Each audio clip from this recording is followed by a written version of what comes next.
따라 하실까요? 거룩한 백성이 되기 위한 세 가지 조건. 거룩한 백성이 되기 위한 세 가지 조건. 자, 우리는 레위기라고 하는 성경을 수요일마다 계속해서 살펴보고 있습니다. 총 27장까지인데요. 이제 19장에 왔습니다. 같은 얘기가 반복이 많이 되고요. 또 어렵기 때문에 힘듦에도 불구하고 잘 따라와 주셔서 감사합니다. 이제 한 두세 달만 더 가면 될 것 같습니다. 레위기 전체의 주제가 뭐라고요? 거룩이었습니다. 거룩. 요절 말씀이 몇 절이냐면 레위기 11장 45절이 요절인데요. 그 요절을 좀 비틀고 조금 다르게 표현하고 있는 것이 오늘 본문에 나오는 19장 2절입니다. 자, 우리 화면을 보고 레위기 전체의 요절이라고 할 수 있는 이 두 구절을 같이 한번 읽어볼까요? 시작. 나는 너희의 하나님이 되려고 너희를 애굽 땅에서 인도하여 낸 여호와라. 내가 거룩하니 너희도 거룩할지어다. 너는 이스라엘 자손의 온 회중에게 말하여 이르라. 너희는 거룩하라. 이는 나 여호와 너희 하나님이 거룩함이니라. 같은 말인데 조금씩 문장을 다르게 해서 표현해 놓은 겁니다. 내가 거룩하니 너희도 뭐하라고요? 거룩하라. 나 여호와 너희의 하나님이 거룩함이니 너희도 거룩하라. 이게 이제 오늘 본문의 이야기입니다. 그래서 레위기를 단어로 좀 줄이면 어떻게 되느냐 하면 제사장 나라와 거룩한 백성이라고 하는 주제를 가지고 있습니다. 그 레위기 전체 이야기가 무엇이냐면 너희들이 거룩한 백성이 되어서 가나안 땅에 들어가서 이 거룩한 백성이 살아내야 될 삶을, 제사를 또 잘 드림으로 말미암아 너희 나라가 어떤 나라가 되기를 원한다고요? 제사장 나라가 되기를 원한다. 여기에 제사장이라고 하는 나라는 다른 나라들을 위한 나라예요. 거룩한 백성은 이스라엘 백성들에 대한 이야기지만 하나님이 꿈꾸었던 가나안 땅에 들어가서 세워져야 할 이스라엘 백성들의 최종 목적은 그 나라의 목적은 무엇이냐 하면 다른 나라들을 하나님께로 인도하기 위하여 제사장 역할을 하는 나라. 제사장이 백성들의 죄를 사해 주는 것처럼 제사장의 나라는 다른 백성을 구원하고 다른 백성을 주께로 인도하는 나라. 이게 하나님이 꿈꿨던 이야기입니다. 그래서 이스라엘 백성들은 무슨 백성이 되고요? 거룩한 백성이 되고, 이스라엘 나라는 무슨 나라가 된다고요? 제사장 나라. 이 두 개의 기둥이 레위기서의 큰 기둥입니다. 근데 하나님은 압니다.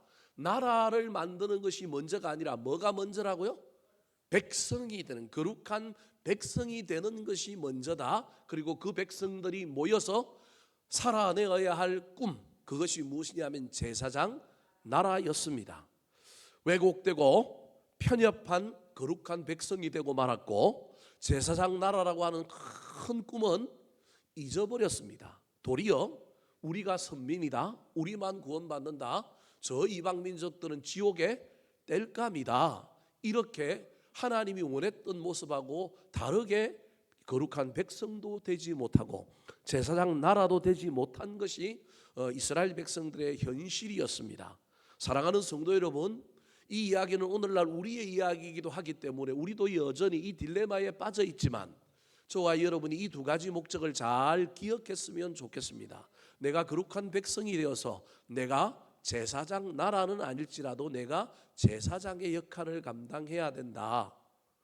이 거룩한 백성이 되기 위하여 하나님이 주신 율법의 핵심이 무엇이냐 하면 십계명이었습니다. 그리고 그 십계명을 조금 늘려놓은 것이 뭐냐 하면 율법입니다. 레위기는 시내산에서 이스라엘 백성들에게 너희들이 가나안 땅에 들어가면 이렇게 예배드려라. 그리고 예배드린 하나님의 백성은 가나안 땅의 풍속, 규례 이런 것과 전혀 다른 삶을 살아야 된다. 그렇게 이야기하고 있는 겁니다. 그래서 레위기의 앞부분은 제사법에 대한 이야기고요, 뒷부분은 그 제사를 드린 사람들이 어떻게 살아야 되는지에 대한 이야기입니다. 특별히 19장은 십계명을 어떤 의미에서 조금 더 늘려놓은 이야기라고 할 수 있습니다. 십계명은 하나님 사랑과 이웃 사랑입니다. 즉 레위기의 앞부분이 하나님 사랑에 대한, 제사에 대한 이야기라고 한다면 레위기 뒷부분은 그 하나님 사랑하는 사람들이 살아가는 가운데 어떻게 살아야 하느냐 하면 이웃을 사랑하며 살아야 된다. 그러면 무슨 나라가 되느냐 하면 제사장 나라가 된다. 그런 의미가 레위기 전체에 흐르고 있는 것입니다. 오늘 본문 말씀은 하나님 사랑의 예배자들이, 즉 제사를 어떻게 드릴 것인가를 넘어서서 이 제사를 드린 사람들이 삶의 현장에 가서 어떻게 이웃을 사랑하며 어떻게 거룩한 백성으로 제사장 나라의 꿈을 꿀 것인가에 대한 이야기를 한 번 더 강조하고 있는 이야기가 레위기 19장이라고 할 수 있습니다. 거룩한 백성이 되어야 제사장 나라가 되는데, 거룩한 백성이 된다는 것이 어떤 의미인지를 설명하고 있습니다. 자, 그렇다면 이스라엘 백성들이 거룩한 백성이 되기 위해서는 어떤 것을 해야 될까요? 거룩한 백성이 되기 위한 조건은 무엇일까요? 따라 하시겠습니다. 잘 섬기는 것이 거룩입니다. 잘 섬기는 것이 거룩입니다. 우리는 거룩한 걸 손을 모으고 말을 함부로 하지 않고 하나님 앞에 손을 들고 찬양하고 뭐 이런 어떤 외면적인 행동을 거룩이라고 이야기하지만, 성경에서 거룩 이꼴 섬김입니다. 잘 기억하셔야 됩니다. 우리는 거룩 이꼴 예배라고 얘기하는데요, 예배는 누구를 섬기는 거예요? 하나님을 섬기는, 사람을 섬기는 게 아니고 누굴 섬기는 거라고요? 하나님을 섬기는 거예요. 에베드가 구약에서 예배인데요, 이게 종이 엎드리다 그런 말이에요. 이게 이제 섬기는 거거든요. 그래서 거룩의 핵심은 뭐 하는 거라고요? 섬기는 것이다. 내가 지금 마음도 외면 태도도 내가 섬기고 있는가 없는가를 살펴봐야 합니다. 오늘 본문에 섬김의 세 방향을 이야기하고 있습니다. 3절에 두 개의 방향이 나오고 4절에 또 다른 것이 나옵니다. 3절 말씀 같이 읽어볼까요? 시작. 너희 각 사람은 부모를 경외하고 나의 안식일을 지키라. 나는 너희의 하나님 여호와이니라. 첫 번째가 부모 섬김, 두 번째가 안식일 섬김, 예배 섬김이라는 겁니다. 이게 뭐라고요? 거룩이다. 첫 번째 부모에 대한 이야기를 뜬금없이 합니다. 물론 시급에게도 내 부모를 공경하라 그렇게 나오는데, 오늘 본문에는 공경이라는 단어를 안 쓰고 무슨 단어를 썼어요? 경외라고 하는 단어를 썼습니다. 이 단어는 누구한테 쓰는 거예요? 하나님께 쓰는 단어를, 부모를 공경하라 이러면 되는데 공경이라는 단어를 쓰지 않고 경외하라라고 이야기하고 있습니다. 여러분, 이건 어떤 의미가 있느냐 하면, 보이는 사람인 부모를 대하는 태도를 가지고 연습함으로 그 부모를 대하는 것을 통하여 좀 더 높은 수준으로 보이지 않는 하나님께 나아가라. 그래서 부모 섬기는 훈련이, 부모를 공경하는 훈련이 누구를 공경하고 누구를 섬기는 훈련이냐면 하나님 섬기기 위한 훈련이라는 거예요. 그래서 부모를 경외하고 부모 잘 섬기고 난 다음에 이 부모 뒤에 하나님이 있다. 내가 부모 못 섬기면 누구도 잘 못 섬긴다. 하나님도 잘 못 섬긴다. 그리고 난 다음에 뭘 지키라고요? 안식일을 지켜라. 단순히 나를 지켜라라고 하는 의미가 있지만 이 날은 예배하는 날입니다. 뭘 지키라고요? 뭘 섬기라고요? 나를 지키고 예배를 제대로 드려라. 그것이 섬김이라는 거예요. 그래서 부모 공경하는 것, 그 다음에 안식일을 지키고 예배하는 섬김, 예배의 섬김이 뭐라고요? 거룩이다, 그렇게 말하고 있는 것입니다. 섬김은 일과 봉사만이 아닙니다. 섬김은 일과 봉사도 그 안에 들어가지만 그 안에 무엇이 있어야 되느냐 하면 마음이 있어야 합니다. 마음이 있어야 할 자리에 몸도 같이 있으면 얼마나 좋겠습니까? 섬김의 기본 자세는 종이어야 합니다. 겸손한 마음이 종입니다. 그 마음으로 주인이 하는 말을 다 순종하는 것처럼, 여러분, 거룩은 거룩이 섬김이라고 한다면, 섬기는 것은 겸손한 마음으로 뭐 하는 거냐 하면 순종합니다. 그때 뭐가 나타난다고요? 거룩이 나타납니다. 이건 사람과의 관계에서도 리더십과의 관계에서도 동일합니다. 사랑하는 성도 여러분, 여러분이 거룩한 백성이 되기를 원합니까? 마음을 좀 살펴보시기 바랍니다. 섬김이 거룩이라고 한다면 섬김에는 겸손한 마음이 있어야 된다. 그리고 뭐 하는 것이 있어야 되냐면 순종하는 것이 있어야 된다. 이게 없으면 여러분, 거룩이 섬김이 되지 않는 경우들이 허다합니다. 실컷 섬겼다 그러는데 섬기고 난 다음에 자랑하고 공로를 주장하는 것은 겸손이 사라졌기 때문에 그렇습니다. 순종하여 한 것이 아니라 나의 자발적인 의로움과 나의 열심으로 한 것이기 때문에 그렇습니다. 사람마다 자발적이고 주체적인 열심은 분명히 있어야 합니다. 근데 그것보다 더 중요한 것은 하나님이 하라고 명령하시니, 주님의 뜻이니, 주님이 기뻐하시는 일이니 나의 의지를 내려놓고 좀 기쁘지 않아도 내가 이 일을 합니다라고 할 때 거기에 뭐가 나타난다고요? 거룩이 나타납니다. 이해가 되는지 안 되는지 잘 모르겠지만 이게 거룩입니다. 우리는 주체적인 인간상을 가지고 르네상스를 지나서 오늘날에 이르는 동안에 우리는 자원하여 내가 기쁨으로 하면 좋은 것이라고 생각합니다. 맞습니다. 그건 틀린 것은 아닙니다. 그런데요, 진짜 거룩한 것은 어떤 때 나타나느냐 하면 내 의지를 끊고 하기 싫은데 할 때 뭐가 나타난다고요? 거룩이 나타납니다. 진짜 거룩은 그때 나타난다고 하는 사실을 잘 기억했으면 좋겠습니다. 이렇게 부모를 섬기고 예배를 섬긴 사람이 또 다르게 하나님을 잘 섬기는 길로 나아가야 하는데 이게 쉽지 않습니다. 보이지 않는 하나님을 섬긴다는 게 쉬운 것이 아닙니다. 예배는 드리는데 거룩이 나타나는 예배가 되기가 쉽지 않습니다. 그래서 4절에 이렇게 이야기합니다. 같이 한번 읽어볼까요? 시작. 너희는 헛된 것들에게로 향하지 말며 너희를 위하여 신상들을 부어 만들지 말라. 나는 너희의 하나님 여호와이니라. 우상 숭배를 금지하는 이야기가 표면적으로 드러나 있습니다.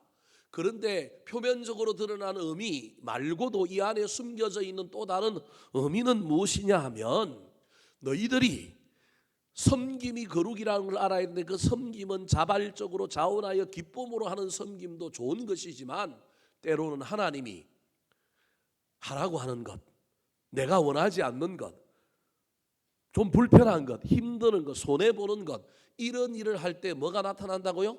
거룩이 나타나는데 하나님을 섬김에 있어서도 저와 여러분이 하나님을 섬기는 최고봉은 하나님을 향하여 내 마음을, 내 시선을 딱 드리는 거고요. 하나님 외에 다른 것 하나도 안 만들고 누구만 바라보느냐 하면 하나님만 바라보는 것이 최선의 하나님 섬김입니다. 부모 섬김, 예배 섬김, 하나님의 섬김이 거룩인데 하나님 섬김이라고 하는 것이 쉽지 않습니다. 왜? 하나님은 보이지 않기 때문에. 그래서 보이지 않는 자리에 목사가 지금 있고요, 보이지 않는 자리에 다른 것이 있어서 우리는 자꾸 우리의 시선이 하나님을 향하여 가지 않고 다른 것으로 갈 수밖에 없습니다. 우리가 물리적으로 부어 만들지는 않지만 저와 여러분이 신앙생활하면서 우리 나름대로의 상을, 우리 나름대로의 가치를, 우리 나름대로의 스타일을 부어서 자꾸 뭐 한다고요? 만듭니다. 그래서 신앙은요, 적극적으로 무엇을 하는 행위여야 합니다. 근데 하나님이 이 일이 어렵기 때문에 최소한의 기준을 두셨습니다. 하나님의 섬김, 하나님의 섬김의 최소한 기준, 이 기준 밑으로는 뭐 하지 말아라? 떨어지지 말아라. 나를 적극적으로 섬기고 하나님 사랑합니다, 마음을 다하고 뜻을 다하여 하나님을 섬기는 건 못할지라도 마지노선인 제일 밑에 있는 최저의 선은 넘어가면 된다, 안 된다? 안 된다. 예배 드리러 왔는데 하나님이 잘 보이지 않고 하나님 앞에 마음이 막 온전히 막 가지 않아서 막 하나님의 임재가 있는지 없는지 잘 모르겠지만 그럼에도 불구하고 헛된 것들에게 마음을 가지 않도록 내 마음을 뭐 하라고요? 내 마음을 정리하라는 거예요. 오늘 예배 끝나고 나면 드라마 할 건데 뭐 할 건데 몸은 와 있는데 마음이 주님께로 향하지 않는 것, 향하기만 하면 최고의 하나님 섬김입니다. 근데 그거 안 될지라도 의지적으로라도 마음이 분산되지 않도록 해라. 그게 하나님 섬김의 마지노선이라는 거예요. 더 나아가서 저와 여러분이 예배를 드리면서 하나님이 나에게 주시는 은혜, 하나님이 나에게 주시는 하나님의 뜻을 붙들고 실험하고 그 뜻을 향하여 달려가야 되는데 내 나름대로 해석하고 내 나름대로 결정하고 내 스타일로 내 나름대로 무엇인가를 부어 뭐 하지 말라고요? 만들지 말아라. 구약의 이스라엘 백성들은 그게 우상이었습니다. 우상 만들었는데 여러분, 이스라엘 백성들이 뜬금없이 바알상을 만들었어요? 뜬금없이 아세라상을 만들었어요? 안 만들었습니다. 그런 거 자신들은 만들어 놓고 그걸 누구라고 여겼어요? 하나님이라고 얘기했어요. 뭘 만들었어요? 금송아지를 만들었어요. 왜요? 송아지가 어디에서부터 하나님이었으니까? 애굽에서부터. 그래서 여러분 남북 왕조가 갈렸을 때도 저 북쪽에 여로보암 왕이 자기 백성들이 예루살렘 가는 거 못마땅해서 단과 베델에 또 뭐 만들어요? 금송아지 만들었다니까요. 이유가 있다니, 연유가 있다니고요. 그냥 아무거나 만든 게 아니고요. 이스라엘 백성들 사이에 자신들도 모르는 사이에 언연중에 하나님이 형상으로 나타난다면 그 형상은 누구다? 송아지다. 여러분 이게 저와 여러분도 마찬가지라는 거. 우리가 하나님을 믿으면서도 하나님의 대체품들을 자꾸 만듭니다. 우리 스스로는 그걸 우상이라고 생각하지 못합니다. 누구라고 생각한다고요? 하나님 또는 하나님이 주신 것. 에고이즘, 자기중심주의, 자녀, 또 어떤 우리가 신앙생활하면서 성취, 자아실현, 어떤 의미에서는 전부 다 우상인데도 불구하고 우리가 하나님께 마음이 가지 않으면, 하나님의 뜻이, 하나님이 기뻐하시는 것이 분별되지 않으면 저와 여러분이 우리 나름대로 무형의 금송아지를, 우상들을 뭐 할 수 있다고요? 만들 수 있다. 사랑하는 성도 여러분, 할 수만 있다면 저와 여러분은 섬김의 자리로 가시기 바랍니다. 섬김은, 우리는 현대시대의 섬김은 어떻게 하느냐면 있는 사람이, 가진 사람이, 능력 있는 사람이 내가 어떻게 하는 거냐 하면 선심을 베푸고 내가 조금 뭘 하는 것을 섬김이라고 이야기합니다. 근데 구약의 섬김은요 그런 정도가 아니라, 섬김은 예수님이 신인데 누구 몸을 입고 오는 거라고요? 인간의 몸을 입고 온 게 섬김이에요. 저와 여러분이 생각하는 섬김이 너무 다르다니까요. 우리는 기본 포지션, 기본 신분, 기본 우리의 자존심 다 유지하고 조금 이따 돌아갈 거야. 잠시 잠깐 내려놨다고도 표현할 수 있을지 없을지 잘 모를 정도로 내가 조금 선심을 베풀어서 하는 일, 그게 뭐라고요? 섬김이라고 생각합니다. 그래서 그 섬김이 거룩이 되지 못합니다. 섬김은 철저하게 낮아지는 겁니다. 종이 되는 겁니다. 종의 기본 특징은요, 명령하면, 명하시면 뭐 하는 거라고요? 순종하는 것입니다. 종이요? 마음에 안 듭니다. 주인이 뭐라고 하는데 마음에 안 듭니다. 그래도 아까 얘기했던 것처럼 종은 기본 자세 마지노선을 넘어갑니까? 안 넘어갑니까? 그 넘어가면 그 종은 어떻게 해야 돼요? 죽든지 쫓아내야 되죠. 여러분 그 얘기가 아까 예배와 관련된 이야기는 우상 만들지 말라는 얘기라는 거예요. 종은요 싫어도 표현을 해요? 못해요? 못해요. 그래서 종은 지키는 뭐가 있다고요? 마지노선, 최소한 선을 넘지 않는 최소한의 선은 지켜요. 최선은 못해요. 아들은 할 수 있어요. 근데 아들도 잘 안 하는 경우도 많지만 여러분 종은요 최선은 못하지만 뭐는 한다고요? 마지노선은 안 내려간다라는 거예요. 이게 종입니다. 그때 그 종이 하나님은 뭐라고 얘기하느냐 하면 거룩하다. 사랑하는 성도 여러분, 선을 넘지 마시고 마지막 위바닥까지 내려가지 않도록 저와 여러분을 잘 단련시켜서 나의 섬김이 어떤 섬김인지 잘 살펴봄으로 말미암아 우리의 섬김이 그냥 인간적인 섬김으로 끝나지 않고 거룩한 섬김, 거룩이 되는 섬김으로 변화되게 되기를 우리 구주 예수 그리스도의 이름으로 축원합니다. 두 번째, 거룩한 백성이 되기 위한 조건은 무엇일까요? 거룩한 백성에는 어떤 덕목이 있어야 될까요? 첫 번째가 섬김이 뭐라고요? 거룩이다. 그 섬김은 단순한 어떤 우리가 가진 위치 이런 걸 다 두고 그냥 잠깐 하는 정도가 아니다라고 말씀드렸습니다. 두 번째입니다. 따라하시겠습니다. 화목과 사랑이 거룩입니다. 화목과 사랑이 거룩입니다. 내가 거룩하니 너희도 거룩하라라고 하신 하나님께서 1절부터 4절에는 부모를 경외하라, 그 다음에 안식일을 지키라, 우상을 만들지 말라라고 하는 이 이야기를 통하여 거룩한 하나님의 자녀, 하나님의 백성이 되는 사람들은 부모 섬기고 예배 섬기고 하나님 섬긴다. 하나님 섬김 제대로 하면 좋겠지만 그거 못하면 최소 밑으로는 내려가지 마라. 하여튼 섬김이 거룩해야 합니다. 두 번째가 화목과 사랑이 거룩이어야 합니다. 거룩한 백성이 되는 두 번째 조건은요, 화목 제물을 드리는 사람입니다.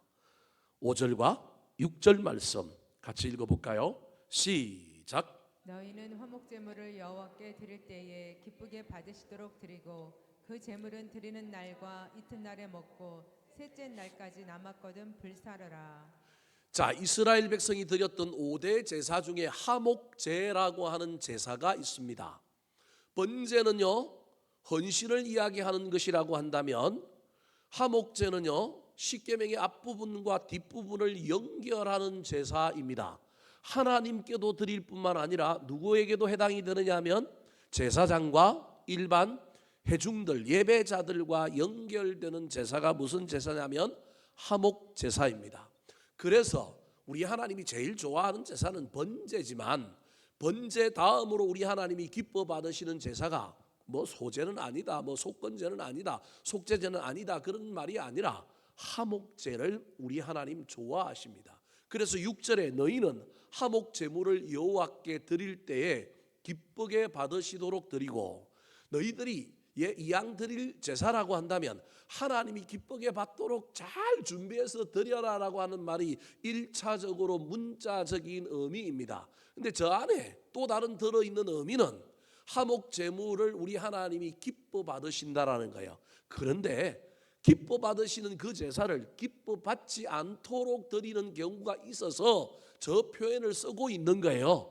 우리 하나님은 화목 제사 드리는 사람 참 좋아하시고 그 제사를 받기를 좋아하는데, 이유는 뭐냐면 하나님만을 향하여 드리는 제사가 아니라 하나님뿐만 아니라 누구를 향하여 드리느냐 하면 회중들을 위하여, 다른 사람을 향하여. 그래서 이웃 사랑과 하나님 사랑이 잘 합쳐져 있는 구약의 제사가 어떤 제사냐면 화목 제사입니다.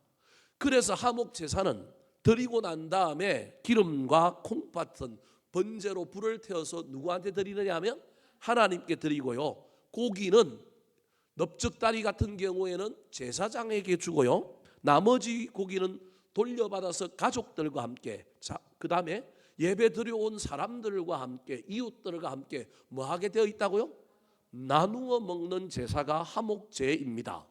그래서 6절에 보면 그 제물을 드리는 날과 어떤 날까지? 이튿날까지 먹고 셋째 날에는 남았거든 뭐 하라고요? 불사르라. 그 말은 먹으면 안 되니까 이튿날 동안에 다 먹어라. 혼자 배 터지게 먹기 힘드니까, 배 터져도 다 못 먹으니까 뭐 하고 먹으라고요? 딴 사람하고 나누어서 뭐 하라고요? 먹어라. 그거 아껴서 셋째 날 먹으려고 하다가 아껴놓고 먹으면 너희들 뭐 받는다?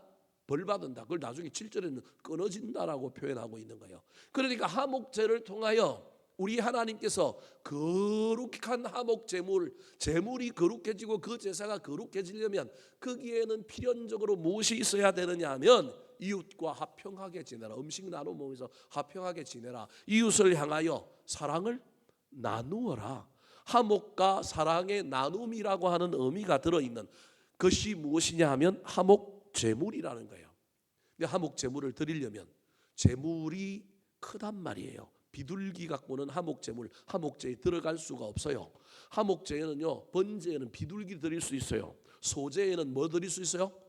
곡물을 드릴 수 있어요. 그것도 뭐 10분의 1 에바니까 곡물이 얼마 많지 않아요. 한 1에바가 22리터니까 10분의 1 에바면 곡물이 2.2리터예요. 그러니까 얼마 적지 않기 때문에 일반 사람도 드릴 수 있지만, 화목제물은요, 최소한 뭘 드려야 되느냐 하면 염소 아니면 양을 드려야 됩니다. 염소와 양을 드려야 되는데, 하나님께 번제는 염소와 양 다 태워버리고 남는 게 없지만, 여러분 화목제는 뭐만 드린다고요? 기름과 여러분 뭐만 들어요? 콩팥, 기름진 것만 태워서 드려요. 그럼 나머지는 전부 뭐가 남았어요? 고기가 남았단 말이에요. 그 고기 중에 넓적다리는 누구한테 줬다고요? 제사장들과 레위인들 나눠 먹으라고 줬어요. 그러면 이제 나머지가 다 남았단 말이에요. 이걸 여러분 가족들이 나눠 먹는데 이거 다 못 먹으니까 함께 예배하러 온 사람, 또 집에 주변에 있는 사람들에게 나누어 주면서 우리 화목 제물 드렸어. 그러면서 너그러운 마음, 간대한 마음 가지고 교류하고 소통하고 더 기쁜 마음으로 이렇게 드려라 라고 이야기하는, 이게 뭐라고요? 거룩이다. 내가 거룩하니 너희도 거룩하라. 거룩한 사람은 무슨 제사 드리는 사람이라고요? 화목 제사 드리는 사람이다. 화목 제사의 핵심은 내가 피 흘린 거예요. 내가 손해 본 거예요. 왜? 짐승을 잡았으니. 하나님이 다 가져간 것도 아니고 하나님은 뭐만 가져갔어요? 콩팥만 가져갔는데 우리가 하나님께 바치는 건 아깝지 않은데 사람한테 나눠주는 건 인간이 이상해서 이거 손해보는 기분이란 말이에요. 그런데 화목제물은 하나님이 그거 하라는 거예요. 나누라는 거예요. 피를 흘린 제물이 있습니다. 손해를 봅니다. 내가 큰 돈을 들여서 했습니다. 염소 한 마리, 양 한 마리가 그때 가치가 얼마였는지는 정확하게 알 수는 없지만 아프리카에 가면 염소 한 마리면 4인 가족이 1년 내 그 염소 때문에 뭐 한다고요? 먹고 산대요. 얼마나 큰 돈이에요. 고대 이스라엘이 지금 현재의 아프리카 못 사는 나라들보다 힘든 나라들보다 경제력이 더 좋았는지 나빴는지 정확하게 비교 대상은 안 되지만 여러분 이 엄청난 거거든요. 이걸 손해보고 양이 피를 흘리고 또 자기 가족이 먹으면 그나마 나은데 여러분 이걸 사람들에게 나누어 줘야 되는 것. 자본주의 세상에서 그렇게 그 장면을 본다면 정말로 힘든 일입니다. 그래서 나누는 일은 힘들어서 하나님이 법으로 정해놓고 이거 나누어라 그러면서 이 제사 드리는 사람이 진짜 어떤 사람이다? 거룩한 사람이다. 사랑하는 성도 여러분, 거룩에는요 외면적인 거룩만이 있는 것이 아니라 내면에 거룩이 있는데 그것은 무엇이냐 하면 내가 좀 손해보더라도 화목하게 만드는 것. 피 흘리는 것이 있어야 화목하게 된다. 손해보는 것이 있어야 화목하게 된다. 나누고 사랑을 나누는 거라는 거예요. 더 나아가서 9절과 10절에는 이렇게 이야기합니다. 같이 한번 읽어볼까요? 시작. 너희가 너희의 땅에서 곡식을 거둘 때 너는 반 모퉁이까지 다 거두지 말고 내 떨어진 이삭도 줍지 말며 내 포도원의 열매를 다 따지 말며 내 포도원에 떨어진 열매도 줍지 말고 가난한 사람과 거류민을 위하여 버려두라.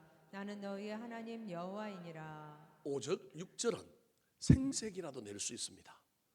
내가 화목 제물 드리고 난 다음에 그거 나누어 주면 받아 먹은 사람들에게 누가 준 건 확인이 돼요? 내가 준 건 확인이 되잖아요. 그래서 나중에라도 조금 내가 굳이 드러내지 않아도 뭐는 낼 수 있어요? 생색은 낼 수 있는데 9절 10절은 생색을 낼 수 있어요 없어요? 누가 먹었는지도 몰라. 밭에 내 기퉁이는 뭐 하지 말라고요? 거두지 말아라. 농사 짓고 난 다음에 이삭을 많이 흘렀는데 추수하고 나면 이삭 많이 흘리는데 이삭도 뭐 하지 말아라? 줍지 말아라. 배고픈 자들, 가부들, 지나가는 나그네들 그거 와서 먹게 해라. 그 사람들이 이 밭 누구 밭인지 알까요? 모를까요? 뭐 동네에 힘든 사람은 알 수 있지만 지나가는 나그네는 그냥 간행적으로 밭에 내 기퉁이 안 비었으면 저거 먹어도 되는 것, 저건 훔치는 것이 아닌 것. 그래서 먹고 갑니다. 먹고 간 사람들이 그 밭 주인에게 고맙다고 할까요? 안 할까요?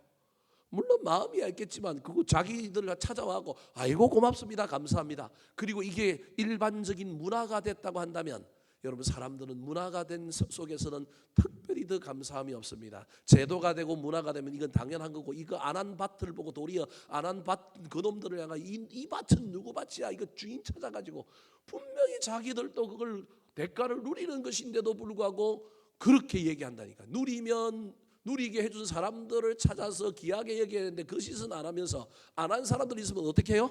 오늘 아침 댓글 달고요 찾아갖고 신상 싹 들고요 전부 SNS 도배하는 이게 인간인 거예요. 그러므로 저 9절과 10절은요 행하는 사람에게 생색이 하나도 날까요 안 날까요? 하나도 안 납니다. 10절은 좀 날 수 있어요. 포도원의 열매를 안 따먹었는데 저 열매는 사람이 따먹은 게 아니라 누가 따먹었어요? 예, 뭐 까치 새가 따먹었을 가능성이 있어요. 그러면 공중에 지나가는 까치 보고 야, 너 나 때문에 뭐 먹었다? 배불리 먹었다. 그렇게라도 사실은 좀 할 수 있지 않겠습니까? 그 밭 주인이. 우리나라도 옛날에 동네 어귀에 가면 감나무 감 다 따요 안 따요? 무슨 밥이라고 하고 놔둬요? 까치밥이라고 놔두잖아요. 근데 요즘은 그런 거 있어요 없어요? 시골 가면 간혹 있는데요 요즘은 웬만하면 다 따요 없어요. 남아둔 거 없어요 여러분. 이 신기한 시절이 되어버렸습니다. 하나님께서 지금 이 얘기하고 있는 거예요. 보이지 않아도 너희들이 나누고 구제하는 일 진짜 그게 뭐라고요? 거룩이다. 생색 낼 수도 있다 화목제물. 그래도 그게 뭐라고요? 거룩이다. 사랑하는 성도 여러분, 거룩은 섬김이 거룩이기도 하지만 또 다른 거룩은요 여러분 화목하게 하는 것. 그건 돈이 들지 않고 품이 들지 않고 손해가 되지 않고 피 흘리지 않고 화목하게 되는 일은 있다 없다? 없다. 있으면 그거 이상한 거예요. 내가 누구를 말렸는데 이쪽에서 두드려 맞고 저쪽에서도 맞을 수 있다. 그래서 쌈 말리다가 돌이 한 대 맞고 성질 나고 누가 줍해요? 그 한 대 말리다가 한 대 맞은 사람이 줍해요. 그러면 그 사람 화목해 하는 사람이에요? 아니에요? 아닌 거예요, 여러분. 저와 여러분 이런 시대에 살고 있어요. 내가 좋은 의미를 가지고 상대방을 말리러 갈 때 나는 도덕적으로 의의해서 난 꽤 괜찮은 사람이야. 근데 사실 보면 내가 괜찮은 사람이 아니에요. 아니라는 게 드러나는 게 언제냐면 말리다가 옆 사람이 상대방 머리끄댕이 붙잡는다고 하는데 누구 머리끄댕이를 붙잡아요? 내 머리끄댕이를 붙잡아요. 야, 나 아니야, 나. 근데 상대방이 그게 들려요? 긴지 아닌지 모르니까 잡고 있어요. 그때 내가 폭력을 행사합니다. 한 대 맞으면요, 그때 내가 이 싸우는 사람들보다 더 악랄한 사람이 됩니다. 이게 저와 여러분입니다. 그래서 오늘날 우리는 누가 싸움을 하든 말든 말려요, 안 말려요? 안 말립니다. 사랑하는 성도 여러분, 화목해 하는 일은 쉬운 일이 아닙니다. 적당히 말리고 내 건의로 가고 야 전부 조용히 해, 내 말 들어. 그래 사람들이 깨갱했다. 트럼프가 갖고 야 내 말 들어 뭐 이런다고 다 듣는다? 이제 듣지도 않을 거예요. 이제는 사랑하는 성도 여러분, 저와 여러분의 삶에 반드시 손해보고 피 흘림이 있어야 화목이 일어나는 거예요. 내 기퉁이를 내줘야 된다니까요. 이삭을 뭐 해야 돼요? 줍지 말아야 돼요. 통 큰 사람, 정말로 하나님 명령에 순종함으로 내 이익을 내려놓는 사람, 그 사람이 어떤 사람이라고요? 거룩한 사람이다. 그게 거룩한 백성이다. 사랑하는 성도 여러분, 일방적으로만 얘기해서 예수 믿고 손해만 볼 것 같고 막 예수 믿고 나면 거지 될 것 같죠? 절대 거지 안 되십니다. 여러분 걱정하지 마시고요. 인간인지라 베풀어 놓고 손해만 없고 때로는 본전 생각나고, 저도 그런 적 참 많아요. 베풀어 두고 상대방이 못 알아주니까 아이고 다시는 안 그런다. 또 그러다가 또 하나님이 찾아오셔갖고 또 얘기하면 또 어떻게라도 뭘 해볼 생각을 자꾸 하는 사람이긴 하지만, 때로는요 어떤 인간은요 다시는 나 저 인간 그런 마음을 품고 몇 번 해본 적도 있습니다. 얼마나 우리가 연약한 사람인지 모릅니다. 그럼에도 불구하고 할 수만 있다면 사랑하는 성도 여러분, 화목해하는 사람, 손해보는 사람이 화목해하는 사람이에요. 사랑의 나눔이 있는 사람이 되시기를 우리 구주 예수 그리스도의 이름으로 축원합니다. 마지막입니다. 거룩한 백성이 되는 조건은 무엇일까요? 첫 번째로는 섬김이다. 섬겨야 거룩해진다. 두 번째로는 화목하고 사랑을 나누는 것이 거룩이다. 세 번째입니다. 따라하시겠습니다. 거룩은 공동체를 지킵니다. 거룩은 공동체를 지킵니다. 자, 레위기 주제가 거룩인데 이스라엘 백성들이 거룩한 백성 되게 만들려고 하는 책이 레위기예요. 근데 그 거룩한 백성이 된다라고 하는 것은 단순히 개인적인 일로 끝나는 것이 아니라 그 백성들이 모여 사는 종합, 그 백성들이 모여 있는 그 나라가 무슨 나라가 되느냐 하면 제사장 나라가 되는 거예요. 궁극적으로 제사장 나라가 되는 게 목적인데, 제사장 나라가 되려면 여러분 백성이 기본이어야 합니다. 그런데 이 백성이 자기의 거룩만을 지키는 이기적인 거룩한 백성이 되면 제사장 나라는 될까요? 안 될까요? 안 됩니다. 제사장 나라라고 하는 특징이 벌써 다른 나라를 뭐 하는 거예요? 구원하는 거예요. 다른 나라를 주께로 뭐 하는 거예요? 인도하는 거예요.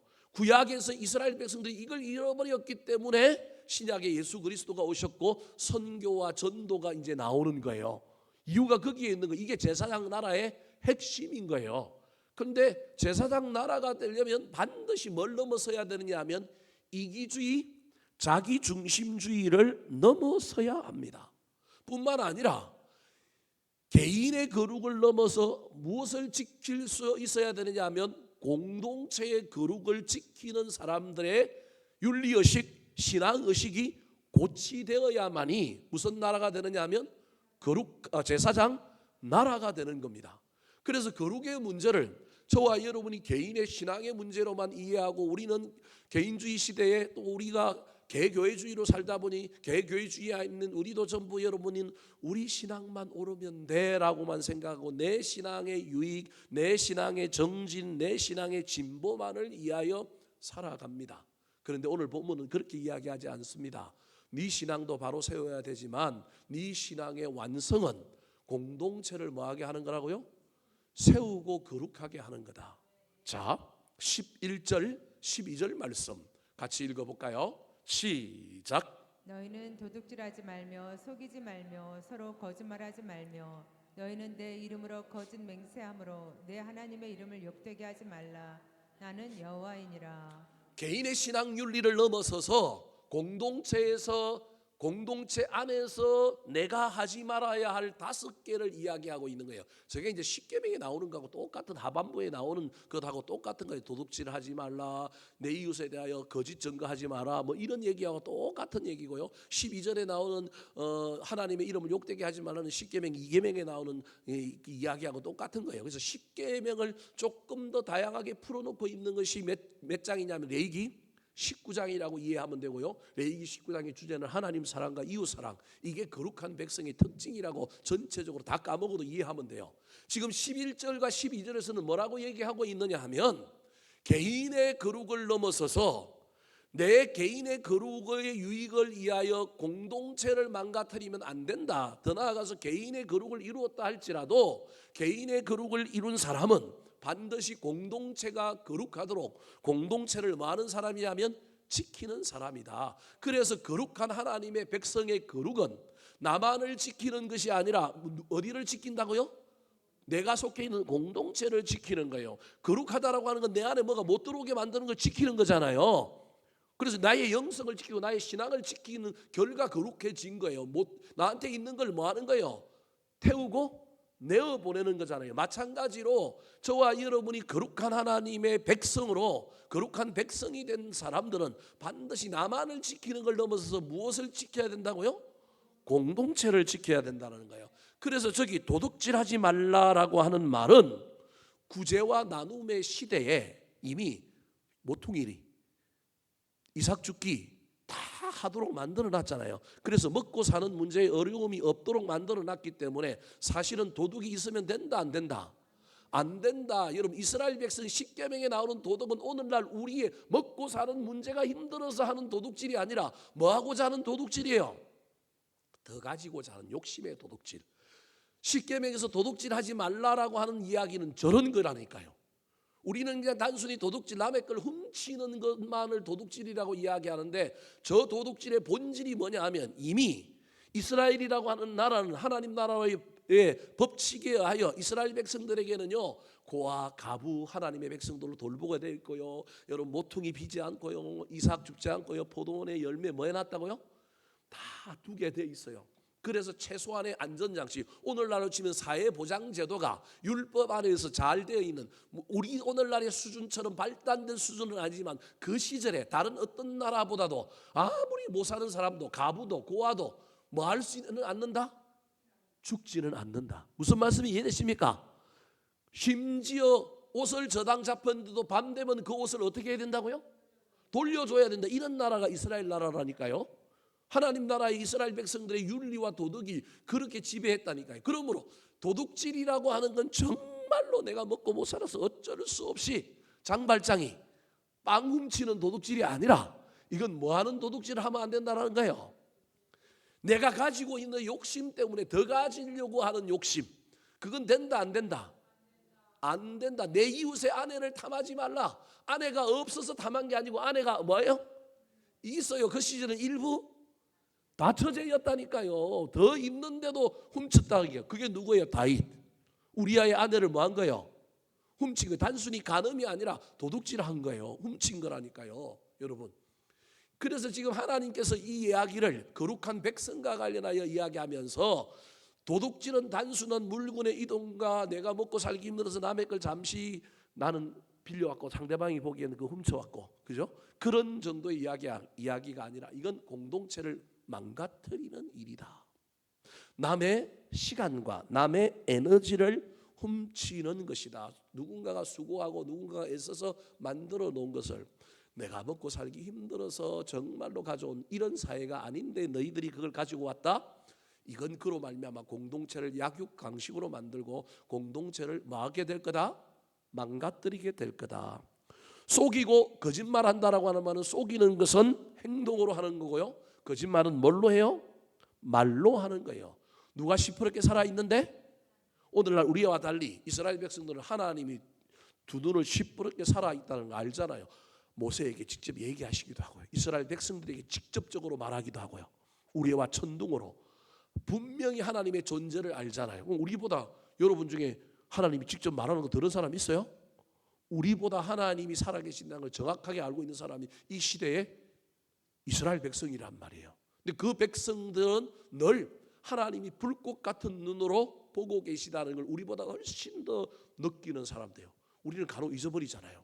안 잊어버립니까? 여러분 대단한데 저는 한 번씩 잊어버려갖고 문제긴 한데 잊어버리잖아요. 그런데 그 잊어버린 것 때문에 하나님의 임재를 상실한 사람들이라고 얘기하는. 그래서 그 사람은 행동으로 사람을 뭐하고요? 속이고 말로 뭐한다고요? 그 사람 속였지만 사실은 누굴 속였다고요? 하나님을 속였다. 다르게 얘기하면 너희들 때문에 하나님의 임재가 이 공동체에서 떠났다. 말이 좀 이상합니까? 하나님이 이 공동체에 있고 두 눈을 시퍼렇게 뜨고 있다면 너희들이 이 일을 할 수 있다 없다? 없다. 그런데 하나님이 두 눈을 시퍼렇게 뜨고 있는데도 불구하고 너희들이 이 일을 했다고 한다면 논리적으로 치면 말은 안 되지만 그 논리로 치면 이 공동체에 하나님이 있다 없다? 없다. 없으니 너희들이 이 일을 했다. 또 다르게 얘기하면 너희들이 이 일을 하고 있으니 하나님이 이 공동체를 뭐 했다? 떠났다. 그래서 구약의 이스라엘 백성들은 저렇게 살면 안 된다는 거예요. 거룩한 백성이 아니라는 거예요. 더 나아가서 12절에는 네 번째로 뭐라고 얘기하냐? 내 이름으로 뭘 했다고요? 거짓 맹세. 이건 재판과 관련이 있는 말입니다. 재판정에 가서 두 서너 명의 증인이 증언을 해야 되는데 자기 이익을 위하여 상대방과 관계에 의해서 내가 그 사람 편들려고 뭘 했다고요? 거짓 맹세했다. 이건 심각한 공동체의 정의, 공동체를 망가뜨리는 거다. 이게 다 하나님의 임재와 관련이 있는 거예요. 더 나아가서 마지막 다섯 번째로는 뭐라고 얘기하고 있냐? 내 하나님의 이름을 뭐하게 하지 말라고요? 욕되게 하지 말라는 거예요. 이 말은 앞에 있는 맹세에 걸리는 말입니다.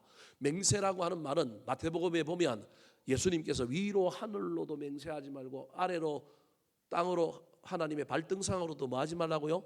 맹세하지 말라. 도무지 맹세하지 말라. 제가 옛날에 김기동 베레아 아카데미에서 공부하고 온 담임 선생님의 말 때문에 전교 어린이 회장을 할 때 우리 담임 선생님이 예수를 잘 믿는 분인데 조금 이단 사설에 빠져가지고 저 마태복음의 구절을 가지고 와고 제가 전교 어린이 회장하는데 전교 어린이 회장 아침마다 조회하면 차리야 요충시가 경례하고 난 다음에 국기에 대하여 뭐 해야 돼요? 맹세해야 되는데 이거 제가 해야 되는데 이 담임 선생님이 부르더니만 성경에 이런 말이 있는데 그때 제가 예수를 잘 믿었거든요. 너 이거 하면 안 된다는 거예요. 담임 선생님이 얼마나 인격적이 얼마나 좋았으면 제가 그 말에 혹해갖고 제가 뭘 안 해버린 거예요. 국기에 대한 맹세를 안 했어요. 그리고 학교가 뒤집히고 난리가 났어요. 너 왜 안 하냐? 교장 선생님이 장로님인데 담임 선생님 안수집사고요. 누구 말을 들은 거예요? 제가 안수집사 말을 들은 거예요. 장로님 교장 선생님 불러갖고 왜 안 했냐 그래서 성경에 이렇게 돼 있다고 그래서 이랬습니다. 처음에는 담임 선생님 팔지 않고 제가 또 제 입으로 고백한 거예요. 그런데 뭐 이제 경찰이 나오고요. 나중에 국가정보원에서 안기부에서도 나왔어요. 제가 이런 사람입니다. 안기부에서 나가고 조사를 했어요. 제가 이걸 어떻게 아느냐면 육사 시험을 쳤는데 이게 다 나온 거예요. 육군사관학교 시험을 쳤는데 합격을 다 했는데 막 이상한 것들이 다 적혀져 있는 게 다 나온 거예요. 물론 그 적혀져 있는 걸 제가 본 건 아니고 담임 선생님한테 교장 선생님이 보고 이제 좀 이해가 안 되니까 이제 신원조에 걸려가지고 이해가 안 되는데 이제 외삼촌 하나도 이제 포로 수용소에 6.25 때 잡혀갔던 거 하나 또 저하고는 관련된 이 일이 나온 거예요. 그래서 저는 이해를 해요. 내가 육사에 떨어진 걸 뭐 다 합격하고 신체 검사도 다 하고 이제 뭐 그러고 이제 뭐 기다리고 있다가 떨어졌는데 떨어진 이유 중에 하나가 제가 이상한 선생님을 만나가지고 신앙에 왜곡이 있어갖고 국가관이 이상해서 국기에 대하여 뭘 안 했다고요? 맹세를 안 한 거예요. 여러분 저 이야기가 그런 말이 아니에요. 도무지 맹세하지 말라고 하는 말은 저와 여러분이 결단하고 서운하고 내가 누구한테 말하는 맹세하지 말라는 얘기가 아니라 누구 핑계 대지 말라고요? 하나님 핑계로 맹세하지 말라는 말인데 문자주의로 해석하면 도무지 맹세하지 말라 그랬으니 그 말을 듣고 우리는 국기에 대한 맹세도 안 하고요. 예? 결혼할 때 남편이 아내한테 맹세하면 돼요, 안 돼요? 안 돼요. 검은 무리가 팥뿌리가 되도록 살겠다고 맹세하면 돼요, 안 돼요? 그거는 또 맹세라고 안 하고 뭐라고 얘기해요? 서약이라고 얘기해요. 서약이나 맹세나 그게 그건데 말로 이상하게 바꾸어가지고 말씀을 적용하는 데는 이상하게 적용하는 게 우리 인간이에요. 그래서 서약은 되고요. 뭐는 안 돼요? 맹세는 안 된다는 거예요. 저때 맹세는 누구 이름을 팔지 말라고요? 제가 이제 신학을 제대로 공부하고 나서 이제 이렇게 얘기하는 거예요. 그때는 제가 모르니까 그 선생님이 베레아 아카데미 김기동한테 가서 뭘 배웠는데 김기동이가 그날 그 설교를 한 거예요. 그래서 그 설교 듣고 하고 우리 선생님이 저한테 성경을 잘 가르친다고 마태복음 5장을 다 꺼내놓고 설명해 주시면서 네가 그래도 정교 어린이 회장이 너 믿음이 좋은데 국가에 대해서 이 맹세하는 건 성경이 도무지 맹세하지 말라 그러는데 하면 안 된다. 그 말이 그런 사회 갖고 들려가지고 제가 2번이나 안 했어요. 첫 번째로는 실수했다고 생각했는데 그래서 조회가 그냥 넘어갔는데 그 다음 주에도 조회를 하는데 제가 국기에 대해 맹세해야 되는데 정교 어린이 회장으로 그럼 애들이 다 손 딱 얹고 맹세 옛날에 했잖아요. 이거 해야 되는데 2번째 주에도 제가 한 거예요, 안 한 거예요? 안 한 거예요. 그때 교장 선생님이 이상하다고 부른 거예요. 그때 그런 일이 일어났어요. 저게 갑자기 생각나서 원고에 대한 원고도 없는 이야기를 제가 했습니다. 누구 이름으로 맹세하지 말라고요? 하나님 이름으로 맹세하지 말아요. 자기 이름으로 맹세해요. 차라리 내 결단이다. 내가 이거 지키겠다 이래야 되는데 나 예수 믿으니까 사업하다가 보면 나 예수 믿으니까 난 절대 거짓말 뭐 한다고요? 안 한다. 이런 말 하라는 거예요? 하지 말라는 거예요? 하지 말라니까요. 그런 말은 하지 말라요. 차라리 조상을 걸고요. 차라리 뭐 다른 걸 걸고 맹세하고 내가 분명히 지킨다고 약속은 할지라도 누구를 걸지 말라고요? 하나님은 걸지 말라는 거예요. 적어도 걸었으면 뭐 하라고요?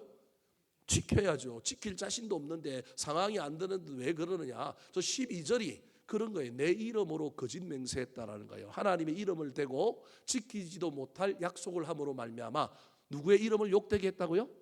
하나님의 이름을 욕되게 했다. 사랑하는 성도 여러분, 저와 여러분이 교회 안에서 또는 여러 공동체 안에서 신앙생활할 때 저기 나오는 5가지가 우리 각자에게 다 적용되는 이야기라고 하는 사실을 기억해야 합니다. 저기에 전부 목적은 뭐냐 하면 나의 유익입니다. 나의 체면입니다. 그것이 앞서기 때문에 저렇게 되는 겁니다. 사랑하는 성도 여러분, 저와 여러분은 필연적으로 좀 손해를 보고 좀 들이가고 좀 힘들더라도 오늘날 시대는 정반대입니다. 개인을 위하여 국가가 존재하고요. 교인들도요 때로는 이야기해보면요. 목사가 교회를 위하여 교인들 보고 헌신을 좀 주장하고 헌신에 대한 설교를 하면요. 그 다음부터 다른 우리 교회는 그런 분 없는데 그 다음 날 카톡이 오고 문자가 온대요. 교회가 누굴 위하여 있어야 된대요? 개인을 위하여 있어야 된대요. 교회가 나를 위하여 뭘 해줄 것인가에 대한 이야기는 안 하고 왜 과도하게 우리 교인들에게 헌신에 대한 이야기를 합니까? 우리 교회도 그런 분들이 있습니까? 그럼 골치 아픕니다. 할 말이 없습니다. 뭐 그런 말하는 분한테 더 이상 설명하고 해야 될 일이 없습니다. 강조하고 강요하는 헌신은 안 되지만 도전하는 의미로 받아주셔야 됩니다. 결단은 누가 하면 됩니까? 내가 하면 됩니다. 안 되는 건 어쩔 수 없습니다. 그런데 그걸 기분 나쁘다고 왜 그렇게 하냐고 이야기하면 큰일 납니다. 그건 정말로 하나님 앞에서 저와 여러분이 벌받을 일입니다. 내가 못할 일은 안 하면 되고요. 그 문제 가지고 내가 하나님과 씨름하여 해결하면 되는 겁니다. 그럼에도 불구하고 들려오는 소리는 하나님의 소리일 수도 있다. 그걸 받을 것이냐 말 것이냐의 문제를 가지고 저와 여러분이 해야지 원천봉쇄하여 내 마음에 들지 않는다고 그 말은 하면 안 됩니다는 신앙적으로 큰 문제가 생기는 것입니다. 이해가 되는지 안 되는지 잘 모르겠지만 사랑하는 성도 여러분, 저와 여러분의 삶에 있어서 우리가 감사하고 은혜 받음으로 말미암아 공동체를 지켜야지. 내가 이 공동체에서 받은 은혜가 얼만데 하나님이 나한테 이런 공동체를 주셨는데 이런 관점으로 저와 여러분이 헌신하고 희생하고 봉사하고 또 공동체를 깨트리지 않고 세우려고 하는 그러한 신앙생활의 중심이 되어야 합니다. 개인이 우선이냐 공동체가 우선이냐 끝마다 사람마다 사건마다 다 다를 수 있습니다. 그럼에도 불구하고 한결같이 공동체가 옳고 한결같이 개인이 옳은 일은 없습니다. 사람마다 어떤 시기마다는 개인이 옳을 수도 있고요. 어떤 시기마다 뭐가 옳을 수 있어요? 공동체가 옳을 수 있습니다. 이게 크로스오버 되어서 얼마나 사람들에게 많이 나타나느냐의 문제지 공동체에 대한 헌신을 이야기하는 건 하지 않는 사람들을 들으라고 하는 이야기고, 개인이 맞춤으로 설교할 수 있다면 얼마나 좋겠어요. 그런데 다 있는 상황 속에서 하는 이야기다. 특별히 일반론적으로 하나님께서 이야기하는 거룩에 대한 관점 중에, 거룩은 나만의 거룩을 지키는 걸 넘어서서 진정한 거룩은 반드시 내가 속해 있는 곳을 뭐하더라? 지키더라. 잘 기억하셔서 내가 지키는 자인지 아니면 무너뜨리는 자인지, 특별히 내가 나의 유익과 나의 체면과 나의 욕심을 위하여 공동체를 이용하거나 다른 것을 내가 이용하고 있지는 않은지 잘 살펴보셔서, 거룩이 섬김이다, 거룩이 화목과 사랑의 나눔이다, 거룩이 나를 뛰어넘는 다른 것을 지키는 것이 거룩이다, 이것을 기억하는 저와 여러분이 되기를 우리 구주 예수 그리스도의 이름으로 축원합니다.